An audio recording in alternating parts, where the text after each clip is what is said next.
خوش آمدید۔ آج ہم ایک ایسی شخصیت پر بات کر رہے ہیں جن کا نام اور جن کی آواز خاص طور پر 20ویں صدی کے اواخر میں لاکھوں لوگوں کے لیے جانی پہچانی تھی۔ احمد دیدات۔ جی، احمد دیدات جنوبی افریقہ سے تعلق رکھنے والے ایک اسلامی مبلغ جو عیسائی مبلغین کے ساتھ اپنے عوامی مباحثوں کے لیے دنیا بھر میں مشہور ہوئے۔ بالکل۔ ہمارے پاس جو مواد ہے اس کی بنیاد پر آج ہمارا مقصد صرف ان کی زندگی کی کہانی سنانا نہیں بلکہ یہ سمجھنا ہے کہ وہ اتنے با اثر اور ساتھ ہی اتنے متنازع کیوں تھے۔ اور یہ سمجھنا بہت ضروری ہے کیونکہ احمد دیدات کوئی عام عالم یا مبلغ نہیں تھے، وہ ایک آپ کہہ لیں خود ساختہ اسکالر تھے جنہوں نے ایک عالمی تحریک کو جنم دیا۔ خود ساختہ یعنی کوئی باقاعدہ تعلیم نہیں تھی؟ جی، اسی پر ہم آئیں گے۔ ان کا انداز جارحانہ تھا، ان کے دلائل تیز تھے اور ان کا اثر بہت گہرا تھا۔ آج ہم غیر جانبداری سے ان کے عروج، ان کے طریقہ کار اور ان کے پیچھے چھوڑی گئی پیچیدہ وراثت کا جائزہ لیں گے۔ اچھا، تو کہانی شروع کہاں سے ہوتی ہے؟ ایک شخص ہندوستان میں پیدا ہوتا ہے اور جنوبی افریقہ میں اسلامی دنیا کی سب سے مشہور اور شاید متنازع آوازوں میں سے ایک بن جاتا ہے۔ یہ سفر کیسے شروع ہوا؟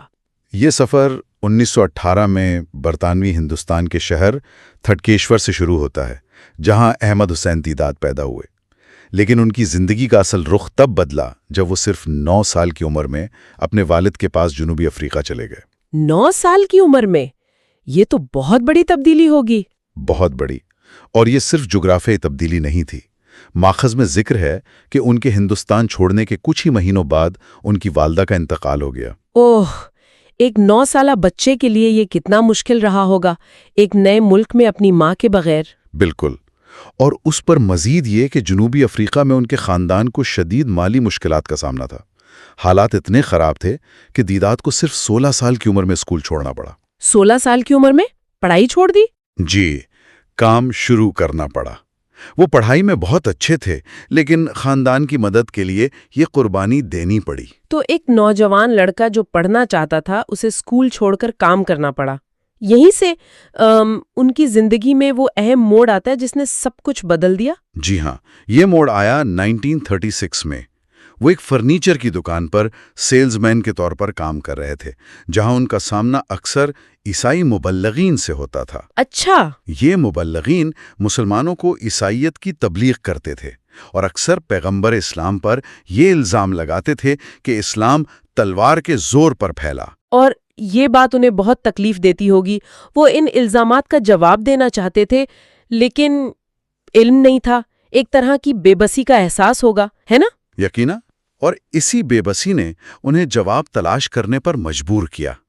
ایک دن وہ اپنے مالک کے گودام میں کچھ پڑھنے کے لیے ڈھونڈ رہے تھے کہ انہیں ایک کتاب ملی۔ کون سی کتاب؟ رحمت اللہ کیرانوی کی اظہار الحق۔ یہ کتاب ان کے لیے ایک خزانے کی طرح تھی۔ اچھا۔ اس میں 19ویں صدی میں ہندوستان میں عیسائی مشنریوں اور مسلم علماء کے درمیان ہونے والے مباحثوں کی تفصیلات تھیں۔ تو اس کتاب نے انہیں ایک نقشہ دے دیا، ایک طریقہ بتا دیا کہ ان دلائل کا جواب کیسے دیا جائے۔ بالکل، اس کتاب نے ان پر اتنا گہرا اثر ڈالا کہ انہوں نے فوراً ایک بائبل خریدی اور اس کا گہرائی سے مطالعہ شروع کر دیا۔ واہ! اب وہ ان مبلغین سے بحث کرنے کے لیے تیار تھے جن کے سوالات پہلے انہیں خاموش کروا دیتے تھے۔ یہیں سے احمد دیدات کے سفر کا باقاعدہ آغاز ہوا۔ اور یہ بات بہت اہم ہے جو آپ نے پہلے بھی کہی کہ انہوں نے کسی مدرسے یا یونیورسٹی سے باقاعدہ دینی تعلیم حاصل نہیں کی، ان کا سارا علم ذاتی مطالعے پر مبنی تھا۔ جی، ذاتی مطالعہ اور ان مباحثوں پر۔ تو وہ ایک سیلف میڈ اسکالر تھے، انہوں نے خود کو پڑھایا، خود کو تیار کیا۔ اس نئے علم کے ساتھ انہوں نے پہلا قدم کیا اٹھایا؟ پہلا قدم بہت معمولی تھا۔ 1942 میں انہوں نے ڈربن کے ایک سنیما میں اپنا پہلا لیکچر دیا جس کا عنوان تھا محمد امن کے پیغمبر۔ اور سامعین کتنے تھے؟ صرف 15 افراد۔ صرف 15 لوگ؟ واقعی یہ بہت ہی معمولی شروعات تھی۔ ہاں، بالکل، لیکن وہ رکے نہیں۔ ان کی ابتدائی سرگرمیوں کا ایک بڑا اور مؤثر پلیٹ فارم بنی ڈربن کی جامع مسجد۔ اچھا، وہ کیسے؟ وہ مسجد سیاحوں میں بہت مقبول تھی، دیدات وہاں گائیڈ کے طور پر کام کرتے تھے اور دنیا بھر سے آنے والے سیاحوں کو، جن میں زیادہ تر غیر مسلم ہوتے تھے، اسلام کا تعارف کرواتے۔ تو وہیں سے انہیں ایک طرح کی پریکٹس مل گئی۔ جی، یہ ان کی عملی تربیت گاہ تھی۔ وہیں انہوں نے اپنے دلائل کو نکھارا۔ اور پھر انہوں نے اس کام کو ایک ادارے کی شکل دی۔ 1957 میں اسلامک پروپیگیشن سینٹر انٹرنیشنل یعنی IPCI کی بنیاد رکھی گئی۔ جی، اپنے 2 دوستوں غلام حسین وانکر اور طاہر رسول کے ساتھ مل کر۔ اس ادارے کا مقصد اسلام پر کتابیں چھاپنا، انہیں مفت تقسیم کرنا اور نو مسلموں کو تعلیم دینا تھا۔ یہی وہ ادارہ تھا جو بعد میں ان کی عالمی شہرت کی بنیاد بنا۔ بالکل، اور ماخذ میں یہ بھی ذکر ہے کہ وہ کچھ عرصے کے لیے پاکستان بھی منتقل ہوئے تھے۔ اچھا، یہ کب کی بات ہے؟ یہ 1949 کی بات ہے۔ وہ 3 سال کے لیے پاکستان چلے گئے اور وہاں کی شہریت بھی حاصل کی۔ ایک انٹرویو کے مطابق وہ ایک اسلامی ریاست کے نظریے کے بہت بڑے حامی تھے۔ اس سے ان کے سیاسی اور نظریاتی جھکاؤ کا بھی اندازہ ہوتا ہے۔ جی، تو یہاں تک دیدات جنوبی افریقہ میں ایک مشہور شخصیت بن چکے تھے، لیکن ایک ایوارڈ نے انہیں ایک مقامی مبلغ سے عالمی سطح کا ستارہ بنا دیا، اور یہیں سے ان کی کہانی ایک نیا اور بہت پیچیدہ موڑ لیتی ہے۔ آپ بات کر رہی ہیں 1986 کے شاہ فیصل انٹرنیشنل پرائز کی۔ بالکل وہی۔ دعوت کے میدان میں 50 سال کام کرنے پر انہیں یہ بہت بڑا اعزاز ملا۔ اس وقت ان کی عمر 66 سال تھی۔ اور اس ایوارڈ نے انہیں دنیا بھر میں مشہور کر دیا۔ اس کے بعد انہوں نے اگلے 10 سال دنیا بھر کے دورے کیے، سعودی عرب، مصر، برطانیہ، امریکہ، آسٹریلیا۔ ان کے مباحثے ہزاروں لوگ دیکھنے آتے تھے۔ لیکن جیسا کہ اکثر ہوتا ہے، شہرت اپنے ساتھ تنازعات بھی لاتی ہے۔ اور دیدات کے معاملے میں یہ تنازعات بہت شدید تھے۔ اور دلچسپ بات یہ ہے کہ تنقید صرف عیسائی یا یہودی حلقوں سے نہیں آئی۔ ایک منٹ، تو کیا مسلمانوں کے اندر سے بھی ان پر تنقید ہوئی؟ ان کا کیا اعتراض تھا؟ کیا وہ ان کے دلائل سے متفق نہیں تھے یا ان کے انداز سے، بنیادی طور پر انداز سے؟ جنوبی افریقہ کے اندر بہت سے لبرل مسلم گروہوں نے ان پر سخت تنقید کی۔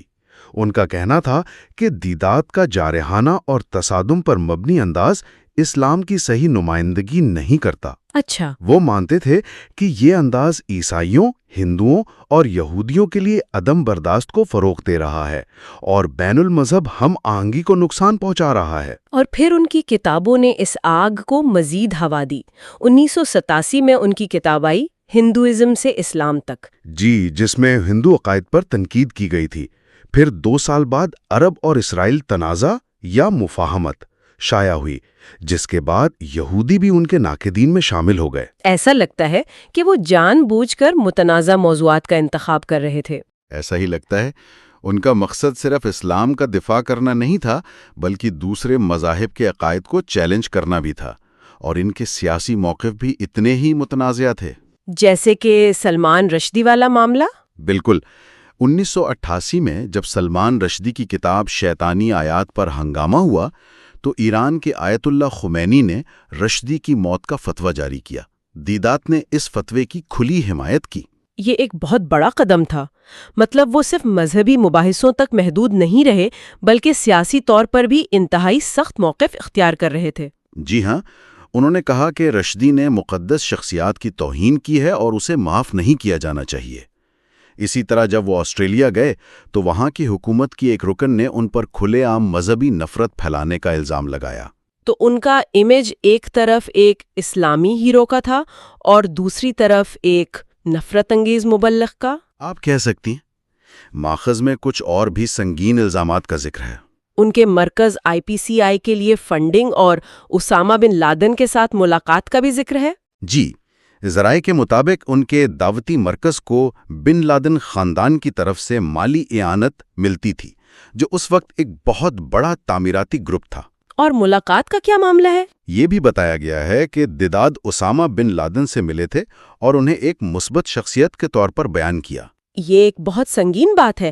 کیا ماخذ میں اس تعلق کی نوعیت کے بارے میں مزید تفصیلات ہیں؟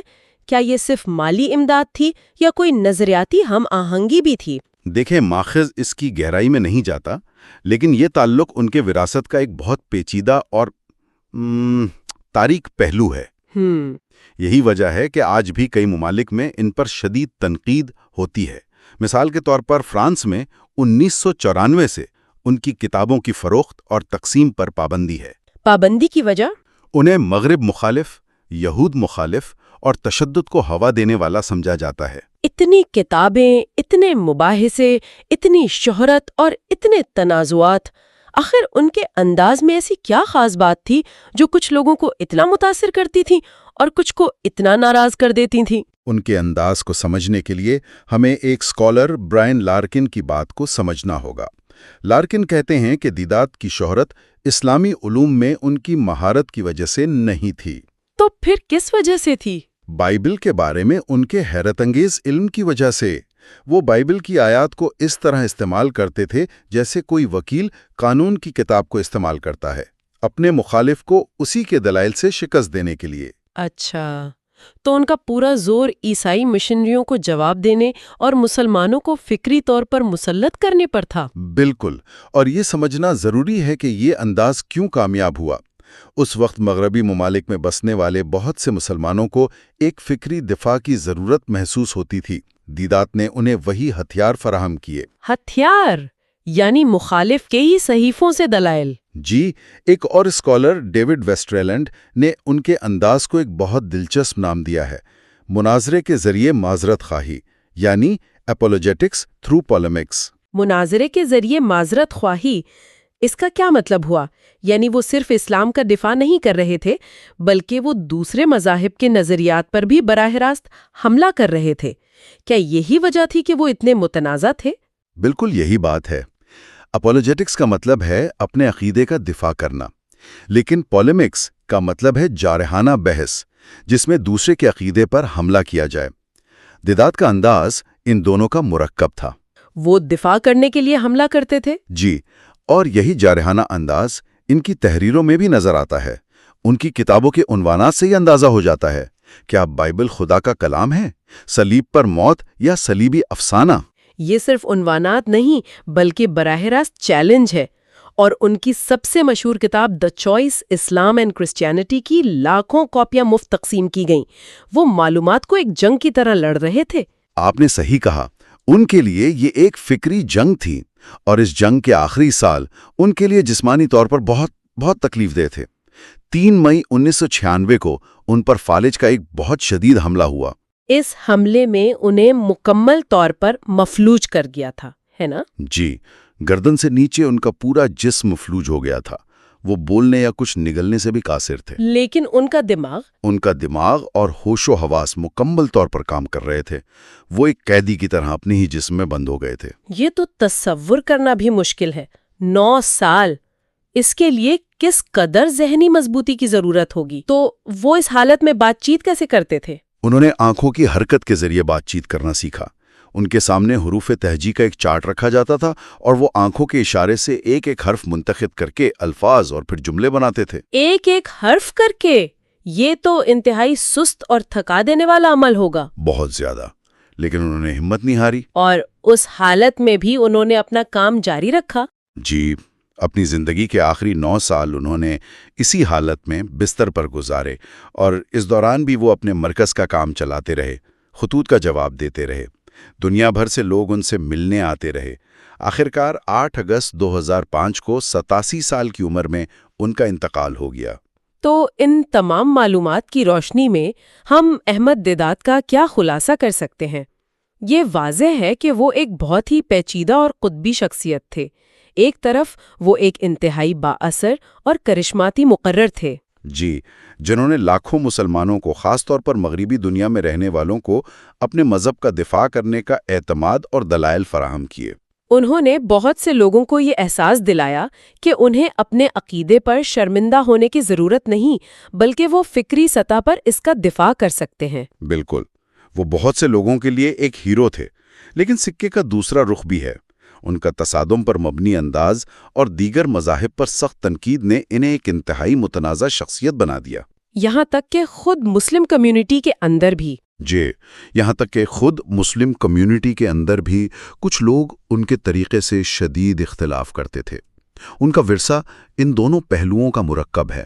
تو ان کی میراث دو دھاری تلوار کی طرح ہے، ایک طرف فخر اور اعتماد، دوسری طرف تقسیم اور تنازع۔ آپ اسے اس طرح کہہ سکتی ہیں، فراہم کردہ مواد میں ان کے انداز کو مناظرے کے ذریعے معذرت خواہی کے طور پر بیان کیا گیا ہے۔